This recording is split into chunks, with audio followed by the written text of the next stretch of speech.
तपाईलाई जीवनमा त्यो कहिले भेटाउँदैन जुन तपाईलाई चाहिन्छ। तपाईलाई जीवनमा त्यो भेटाउँछ जुन हर हालमा चाहिन्छ नै। यसैलाई जुनून भनिन्छ, यसैलाई पैसन भनिन्छ।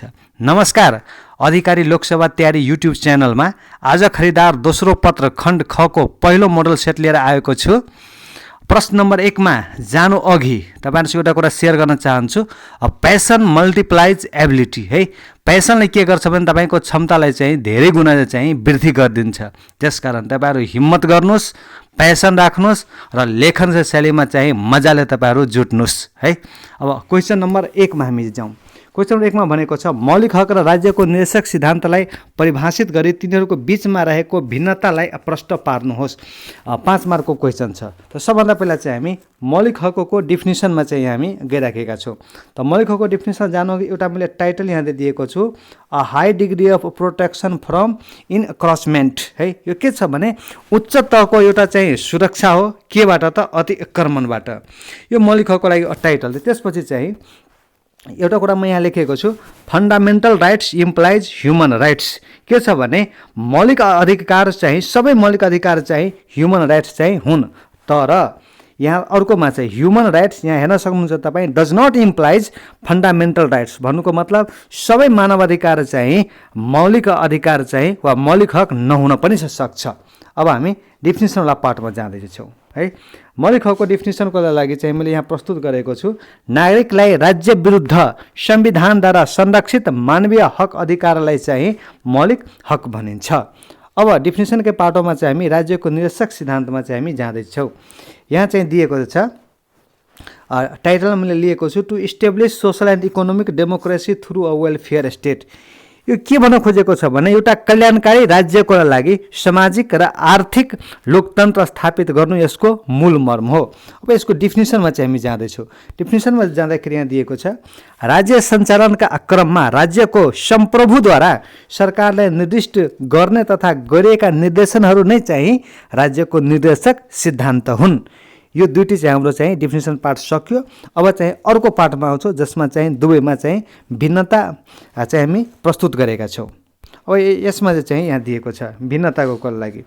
भिन्नतामा चाहिँ सर्वप्रथम मौलिक हकको लागि के छ भन्ने, मौलिक हक के हुन्छ भने यो नेगेटिभ राइट्स हुन्छ, जब कि राज्यको निर्देशक सिद्धान्तमा चाहिँ यिनीहरू पोजिटिभ राइट्स हुन्छ है। मौलिक हक राज्यको विरुद्ध लागू हुने, राज्यको निर्देशक सिद्धान्त के छ भने राज्यको लागि लागू हुने। मौलिक हक के छ भने हनन भएमा संवैधानिक उपचार हुने, राज्यको निर्देशक सिद्धान्त के छ भने उपचार विहीन हुन्छन्। त्यस्तै प्रकारले मौलिक हकमा यहाँ छ अदालतबाट लागू गराउन सकिने, जबकि राज्यको निर्देशक सिद्धान्त अदालतबाट लागू गराउन नसकिने। त्यसपछि मौलिक हक के छ भने पोलिटिकल राइट्समा चाहिँ केन्द्रित छ, जबकि राज्यको निर्देशक सिद्धान्त चाहिँ सोशल र इकोनोमिक राइट्समा केन्द्रित छ। त्यस्तै प्रकारले यहाँ चाहिँ मौलिक हक के छ भने वेलफेयर अफ इन्डिभिजुअल गर्छ, अर्थात् कुनै खास व्यक्तिको लागि पनि गर्छ, जबकि राज्यको निर्देशक सिद्धान्त चाहिँ के गर्छ भने वेलफेयर अफ कम्युनिटी गर्छ, समुदायको लागि गर्दछ। अन्तिम भिन्नता छ नेपालको संविधान 2072 को भाग 3 मा 31 वटा मौलिक हकको व्यवस्था गरिएका छन्, जबकि नेपालको संविधान 2072 को भाग 4 मा चाहिँ राज्यको निर्देशक सिद्धान्त सम्बन्धी व्यवस्था गरिएका हुन्। अब प्रश्न नम्बर 2 मा जानु अघि चाहिँ एउटा कुरा फेरि तपाईहरुसँग शेयर गर्न चाहन्छु। जसले उड्ने शौक राख्दछ ऊ तल खस्नबाट डराउँदैन। अघि मैले जुनूनको कुरा गरेको थिएँ। जुनून कस्तो हो भने कुनै काम गर्दा चाहिँ तपाईलाई कसैले स्याबासी दियो या गाली दियो, जे दिए पनि तपाईँ चाहिँ त्यो काम गर्नुहुन्छ, त्यो हो तपाईको जुनून हो, तपाईको पैसन हो। त्यसैले साथीहरू, if you improve your tomorrow you must do something today है। अब हामी प्रश्नमा आउँ। यहाँ चाहिँ 2 नम्बरको प्रश्न छ, सदाचार र नैतिकताको परिचय दिनुहोस्। नेपालको सार्वजनिक प्रशासनमा व्यावसायिकता प्रोफेसनलिजमको आवश्यकता किन छ? 5 मार्कको क्वेसन हो। अब चाहिँ यसको चाहिँ हामी उत्तरमा जान्छौँ। त सबभन्दा पहिला चाहिँ हामी यहाँ सदाचारलाई चाहिँ यहाँ डिफाइन गरेका छौँ है। त सदाचारको लागि चाहिँ यहाँ डेफिनेसनमा पहिलो चाहिँ कुरा मैले लेखेको छु, इमानदारीता देखाउने क्षमता नै सदाचारिता हो। अर्कोमा छ कसैको दृष्टि नपरेका बखत पनि सही काम गर्न हिचकिचाहट नमान्नु चाहिँ सदाचार हो। तेस्रोको कुरा मैले यहाँ लेखेको छु, व्यक्तिलाई गलत कार्य वा प्रवृत्तिसँग सम्झौता नगर्न सचेत गराइरहने विवेक वा अन्तरात्माको शक्ति चाहिँ सदाचार हो। अब यसैको लागि चाहिँ अगाडि हामी जाउँ। यो चाहिँ सदाचारको सन्दर्भमा चाहिँ अन्तिम मुद्दा यहाँ लेखेको छ, यो व्यक्तिगत स्वार्थ, लोभ, लालसा, आग्रह र आसक्तिलाई सामूहिक फाइदामा समर्पण गर्ने शक्ति हो। यसपछि हामी नैतिकताको डिफिनेसनवाला पार्टमा चाहिँ जान्छौँ है। नैतिकताको डिफिनेसनको पार्टमा जाँदाखेरि यहाँ के छ भने, पहिलो कुरा असल र सर्वस्वीकार्य व्यवहारको समिष्टता नै नैतिकता हो। अर्को यहाँ कुरा लेखेको छ, असल र खराब, राम्रो र नराम्रो, व्यक्तिगत लाभ र सामाजिक लाभ छुट्याउने क्षमताको विकाससँगै असल आचरणको अनुसार बढ्ने प्रतिबद्धताको व्यावहारिक अभ्यास नै नैतिकता हो। यो चाहिँ नैतिकताको डिफिनेसन चाहिँ यहाँ दिएको छ र यसमा अन्तिम एउटा बुन्दा मैले लिएको छु, इमान्दारिता, सत्यता, निष्पक्षता र मानवता यसका स्तम्भहरू हुन्। नैतिकताका यी चाहिँ स्तम्भहरू हुन्। अब हामी यसको क्वेसनको सेकेन्ड पार्टमा हामी जाँदैछौँ। यहाँ तपाईँहरू हेर्न सक्नुहुन्छ, नेपालमा चाहिँ सार्वजनिक प्रशासनमा व्यावसायिकताको आवश्यकता किन आयो? त सबभन्दा पहिला मैले व्यावसायिकताको चाहिँ डिफिनेसन दिएको छु। यहाँ डिफिनेसन छ, आफूले सम्पादन गर्नुपर्ने काममा कार्यको कुशलता हासिल गर्नु एवं प्रतिफल र परिणामप्रति उत्तरदायी हुनु नै प्रोफेसनलिजम हो। अब यो किन आवश्यक छ सार्वजनिक प्रशासनमा भनेको कुरा चाहिँ यहाँ म स्पष्ट गरेको छु, तपाईँले यसै हेर्नुहोस्। प्रशासनप्रति जनविश्वासलाई चाहिँ प्रवर्धन गर्नको लागि, कर्मचारीको कार्य सम्पादनलाई उच्च राख्नको लागि, नतिजामुखी वर्क कल्चरको विकास गर्नको लागि, त्यसपछि चाहिँ प्रशासनलाई जनमुखी र नतिजामुखी बनाउनको लागि, त्यसपछि चाहिँ पेसागत आचरण र नैतिकताको विकास गर्न, र अन्तिम आवश्यकता मैले यहाँ प्रस्तुत गरेको छु, राजनीतिक तटस्थता यानि कि न्युट्रलिटी कायम गर्नको लागि इत्यादि। अब प्रश्न नम्बर 3 सुरु गर्नु अघि एउटा गोल्डन स्टेटमेन्ट भन्दैछु, फायर विदिन है। फायर विदिन यानि कि तपाईँ मनभित्र आगो लगाउनुहोस्, कसैको पुच्छरमा होइन है। तपाईँ मनमा आगो लगाउनुहुन्छ, तपाईँको इच्छा शक्ति चाहिँ के हुन्छ भने तीव्र हुन जान्छ। तपाईँभित्र चाहिँ जुनून जाग्छ, प्यासन जाग्छ। कसैको पुच्छरमा आगो लगाउनुहुन्छ त्यो जलिहाल्छ। त्यसकारण मनमा आगो लगाउनुहोस्, कसैको पुच्छरमा होइन है। त्यसैका कारण हरेक काम सजिलो हुन्छ, मात्र तपाईँमा चाहिँ काम गर्ने जुनून हुनुपर्छ। अब क्वेसन नम्बर चाहिँ 3मा हामी जाँदैछौँ। यो 10 मार्कको क्वेसन रहेको छ र यहाँ चाहिँ क्वेसनमा पढ्न गइराखेको छु। नेपालको संविधान अनुरूप अख्तियार दुरुपयोग अनुसन्धान आयोग CIA को गठन विधि र आयोगका पदाधिकारीको लागि आवश्यक पर्ने योग्यताबारे उल्लेख गर्नुहोस्। CIA को भूमिकाहरूबारे लेख्नुहोस्। यहाँ चाहिँ मोटामोटी 3वटा कुराको माग गरेको छ है। अख्तियार दुरुपयोग अनुसन्धान आयोगको गठन विधिको कुरा गरेको छ, त्यसपछि त्यसमा हुने पदाधिकारीहरूको योग्यताको बारेमा चाहिँ उल्लेख गरेको छ, त्यसपछि चाहिँ CIA को यानि कि अख्तियार दुरुपयोग अनुसन्धान आयोगको भूमिकाबारे चाहिँ लेख्न भन्छ। 10 मार्कको क्वेसन छ। अब हामी उत्तरतर्फ चाहिँ जाँदैछौँ है। सबभन्दा पहिला चाहिँ अख्तियार दुरुपयोग अनुसन्धान आयोगको चाहिँ परिचय चाहिँ यहाँ हामी हेरौँ। हेर्नुहोस् त, सार्वजनिक पद धारण गरेको व्यक्तिले गरेको अधिकारको दुरुपयोग सम्बन्धी कार्यको छानबिन गर्न गर्दा त्यस्ता व्यक्तिले पार्ने प्रभावबाट मुक्त राख्न र स्वतन्त्र, निष्पक्ष एवं प्रभावकारी तवरले कार्य गर्न CIA लाई संवैधानिक निकायका रूपमा राखिएको हो। यो एउटा सानो परिचय हो। अब चाहिँ यसभन्दा अगाडि हामी जाउँ है। अब यसको पछि यहाँ दिएको छ, प्रशासनिक अन्यायको विरुद्ध उजुरी सुन्ने र कारबाही गर्ने निकायका रूपमा चाहिँ ओम्बड्सम्यानको अवधारणाबाट यसको विकास भएको पाइन्छ। यो चाहिँ कसरी विकास भयो भनेको कुराको अलि चर्चा गरिएको छ।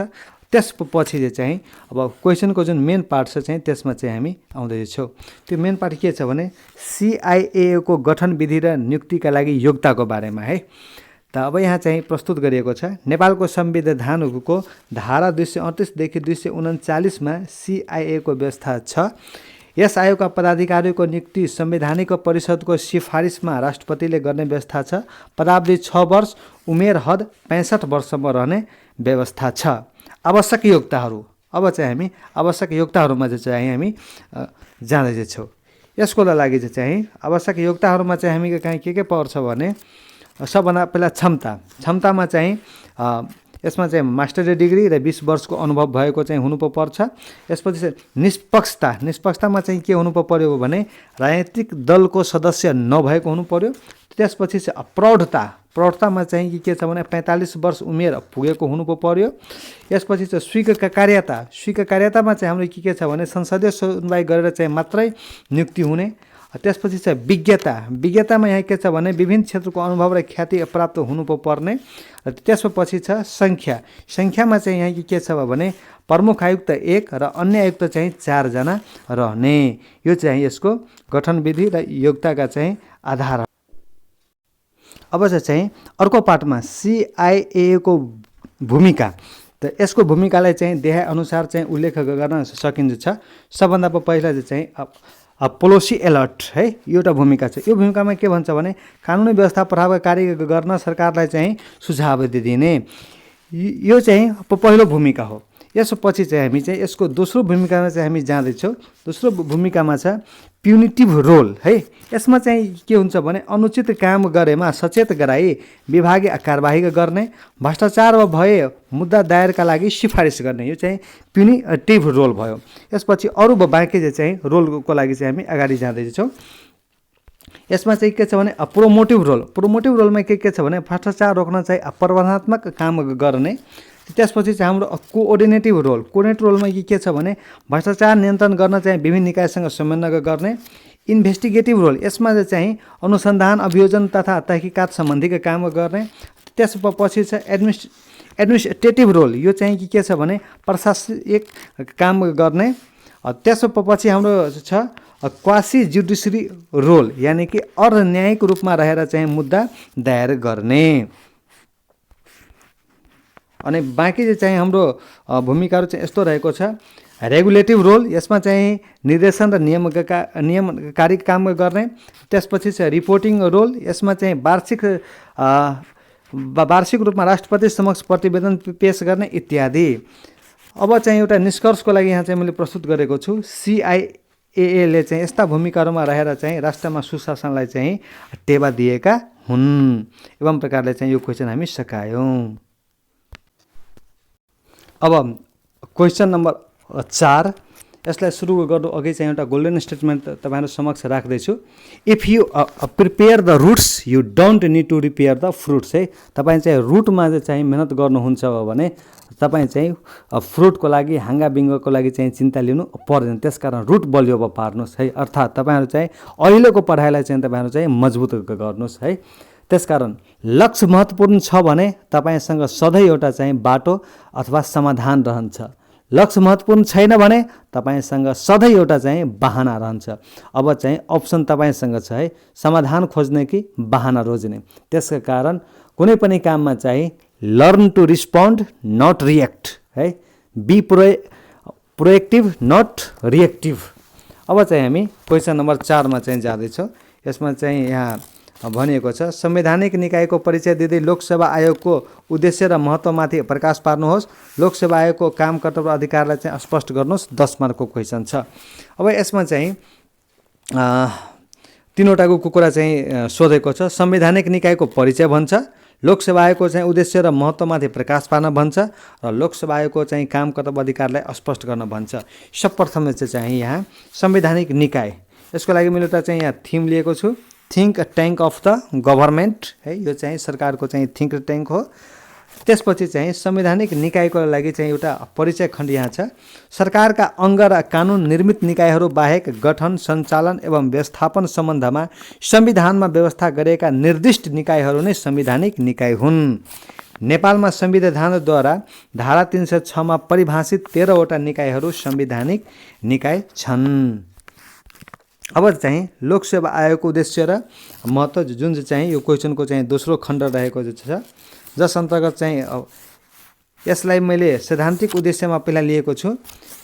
यसमा चाहिँ पहिलो उद्देश्य छ सरकारी नियुक्तिमा हुने भाइ भतिजावाद, राजनीति, मनोमानी र भेदभावलाई अन्त गर्ने।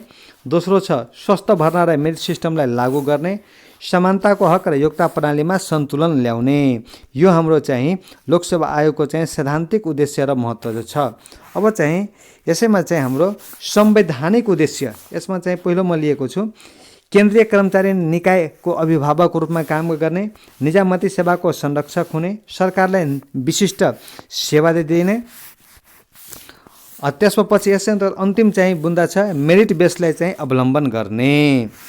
र अब चाहिँ व्यवहारिक उद्देश्यमा हामी चाहिँ जान्छौँ। व्यवहारिक उद्देश्यमा चाहिँ पहिलो बुन्दामा छ कर्मचारी छनौटमा फेयर र कम्पिटेटिभ हुने विश्वास जगाउने, नेपोटिजम र फेभरेटिजम नातावाद र कृपावादबाट निजामती सेवालाई बचाउने। त्यसपछि चाहिँ निजामती सेवालाई मनोवैज्ञानिक संरक्षण दिने।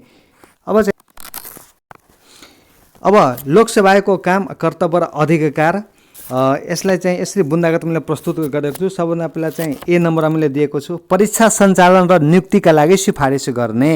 त्यस अन्तर्गत चाहिँ के छन् भने निजामती सेवाको पदमा, निजामती सेवाको पद बाहेक प्रहरी सेवा, अन्य सङ्घीय सरकारी सेवा र सङ्गठित संस्थाको लागि चाहिँ परीक्षा सञ्चालन र नियुक्तिका लागि सिफारिस गर्ने काम चाहिँ लोकसेवा आयोगले गर्दछ। त्यसपछि चाहिँ निजामती सेवाको पेन्सन पाउने पदमा लोकसेवा आयोगको परामर्श बिना चाहिँ स्थायी नियुक्ति नहुने। अब नम्बर बीमा परामर्श सम्बन्धी चाहिँ हाम्रो चाहिँ यहाँ भूमिका रहेको छ। परामर्श सम्बन्धी भूमिकामा चाहिँ सबभन्दा पहिला के छ भने सङ्घीय निजामती सेवाको शर्त सम्बन्धी कानुनका विषयमा, कर्मचारीलाई सजाय दिने विषयमा, पदमा नियुक्ति, बढुवा र विभागीय कारबाही गर्ने विषयमा।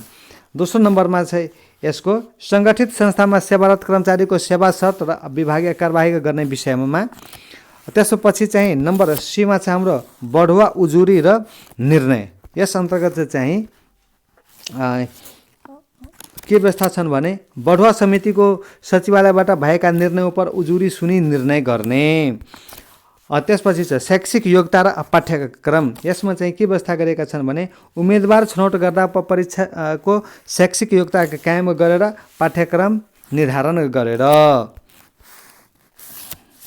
अब चाहिँ अन्तिममा छ निरीक्षण, आदेश र निर्देशन सम्बन्धीका काम। यसमा चाहिँ व्यवस्थापनको लेखा परीक्षण गरेर सेना, प्रहरी र अन्य सरकारी सेवालाई परामर्श दिएर आदि। र अन्तमा चाहिँ यसको चाहिँ निष्कर्ष मैले प्रस्तुत गरेको छु। राज्यको एक्लो रोजगारदाताको रूपमा चिनिने, राजनीतिक नेतृत्वको ठिक मुनि बसेर काम गर्ने जनशक्ति तयार गर्ने र सरकारका अवांछित प्रभावबाट बचाउन लोकसेवा आयोग वास्तवमा बलियो हुनु जरुरी छ। एवं प्रकारले एउटा निष्कर्ष दिएर चाहिँ 10 मार्कको क्वेसनलाई तपाईँ चाहिँ इन्ड गर्न सक्नुहुन्छ। र मलाई विश्वास छ अब यो भिडियो मार्फत चाहिँ तपाईँहरू चाहिँ पक्कै केही कुरा सिक्नु भएको होला। तपाईँलाई मन परेको छ भने यसलाई चाहिँ सेयर गर्नुहोस् कि अरूजनालाई पनि फाइदा उठाउन सकोस्। धन्यवाद।